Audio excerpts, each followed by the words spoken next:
The Adventure of Barnaby and Wiggle. In a big green forest, where the sunbeams danced through the leaves, lived a cheerful little bear named Barnaby. Barnaby loved adventures more than anything, especially more than his afternoon nap. And every adventure was better with his best friend Wiggle. Wiggle was a wiggly, giggly worm who was small in size, but big in bravery. "Wait for me," he'd shout from a nearby flower petal. One sunny morning, Barnaby declared, "Today, Wiggle, we will find the legendary Sparkleberry Bush. They say its berries taste like sunshine and honey." Wiggle wriggled with excitement. A quest. Their path soon led them to a wide, babbling brook.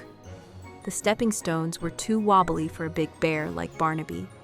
"Oh, fiddle-faddles," grumbled Barnaby, sitting down with a thump. "How will we get across?" But Wiggle, being small, saw things differently. He wriggled over to a big, sturdy leaf floating by the edge. "Excuse me, Mr. Leaf," he chirped. "Could you be our boat for a moment?" Wiggle grabbed a long blade of grass and tied it to the leaf stem. He pulled the leaf tight across the stream until it made a perfect bridge. "Hooray!" cheered Barnaby. "Wiggle, you're a genius." Next, they came to a tall, rocky cliff. It was too steep and slippery for a big bear to climb. "It seems our adventure is over," sighed Barnaby, looking up at the high rocks. "Not yet," said Wiggle. He disappeared into a tiny crack in the rock.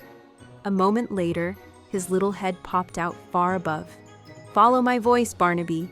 There are paw holds all the way up."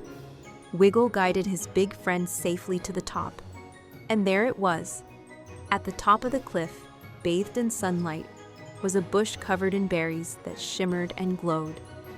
They had found it. The berries tasted of sunshine, honey, and the sweetness of a great adventure. As the sun began to set, they headed home. "Barnaby," said Wiggle from his comfy spot on the bear's shoulder. "The berries were good." Barnaby smiled. "But the adventure with you," he said, "was even better."